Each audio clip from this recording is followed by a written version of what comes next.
What's up, good peoples? Come. Let's go. Turn up. Let's go. You should know this record.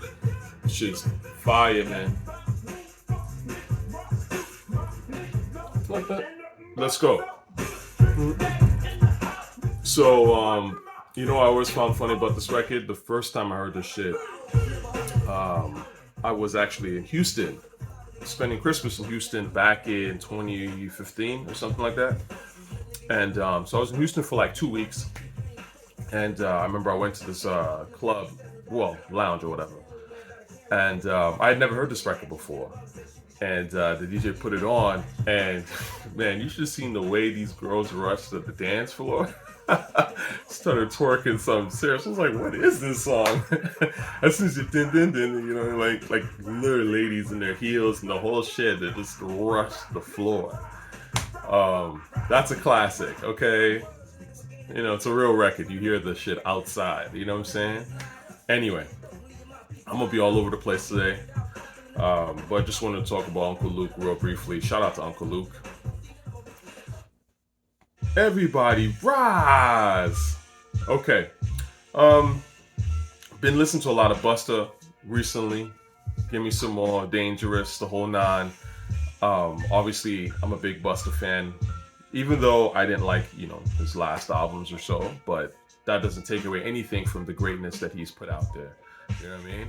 But today, actually, I wanted to talk about very briefly how I think it's interesting that Busta Rhymes re-recorded the chorus for what was called A-Rap Money. And the reason I noticed this was, I just happened to stumble across a song and I was like, I don't remember it saying Arab Money. I remember it being Arab Money, which is offensive. Now, don't get me wrong.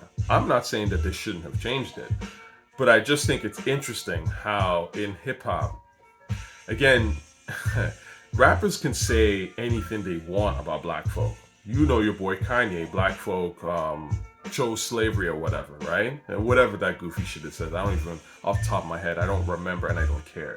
But it was goofy. Oh, slavery was a choice. Yes. So Kanye can say anything about black folk. And this is typically how it goes. Rappers can put down black folk however they want. But the moment they start talking about other people in their songs, right? We stacking chips like Hebrews, that shit gets bleeped out. Other races don't play. And I respect it. Look, don't get me wrong. I am not against that at all. First and foremost, yes, when you're in a group, things you say about your own group are more acceptable because ultimately you're in that group too, right? You can't just run your mouth about some other group, right? If somebody Asian was to run their mouth about black folk, that's racist as fuck. I'm not gonna, I'm not gonna care. I'm not gonna just be like, oh yeah, I'll just take that on the chin. You know what I'm saying? That's some bullshit. Now, if that Asian person was gonna say something racist about Asians in general, obviously it's messed up, but I'm not gonna care as much because I'm not Asian. This is just basic common sense, isn't it? You know what I mean? So that's why when some of y'all are like, well, how come, when people said this stuff about black folk, there was no outrage from, white folk or whatever about it. They're not black.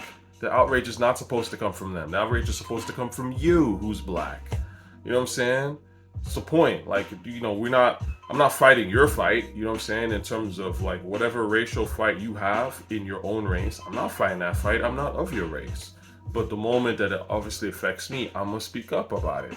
So when Kanye was saying all that crazy shit about Hitler and the Jews and stuff like that, and then the Jews stepped to him as they should, right? That's what's supposed to happen. I ain't got no problem with that. You know what I mean? But it does, like I said, it is interesting to me how rappers understand this. They understand that they can't just run their mouth about other races. But when it comes to us, they feel like they have an immunity and they can just run their mouth. Lil Wayne can just say some shit about Emmett Till and put it in a rhyme. You know what I'm saying? And to me, that's the essence of low self-esteem. You know what I mean? Shout out to AZ, by the way. This is one of my favorite songs. I've always said, to me, my favorite 3 songs by AZ: The Come Up, Gimme Yours, Rather Unique. DJ Premier, Pete Rock.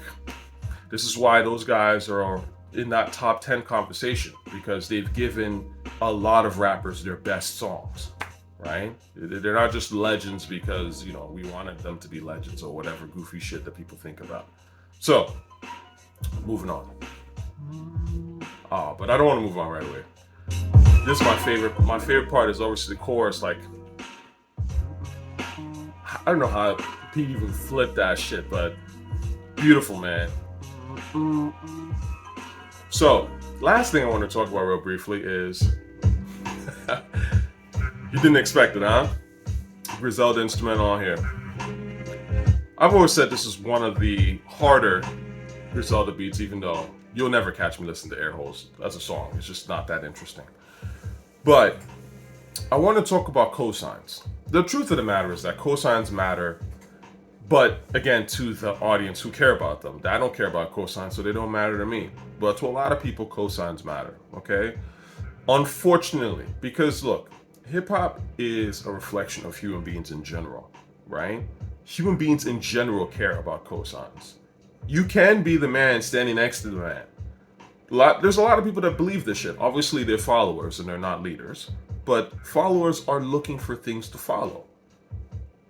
Let's be real here.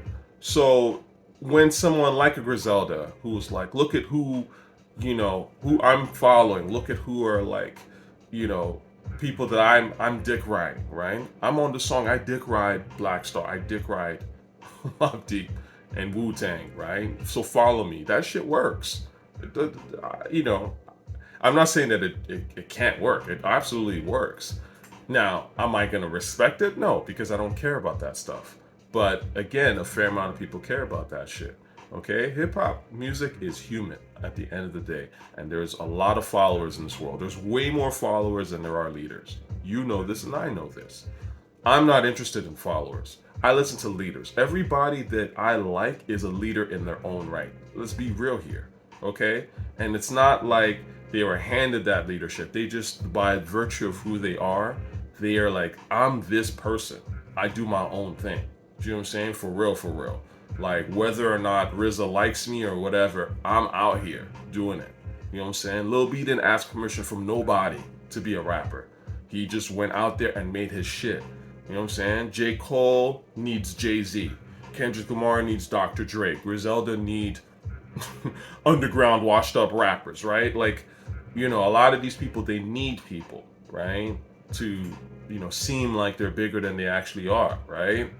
Obviously, I don't care. But there are going to be some people that care. And that's fine. It is what it is. But again, if you're wondering why I think they're whack, that's one of the reasons why I think they're whack. It's, you know, it goes both ways. Like, if that's important to you, then it's important to you, and that's fine. It doesn't work for me for reasons that I've already explained. That doesn't make me whack.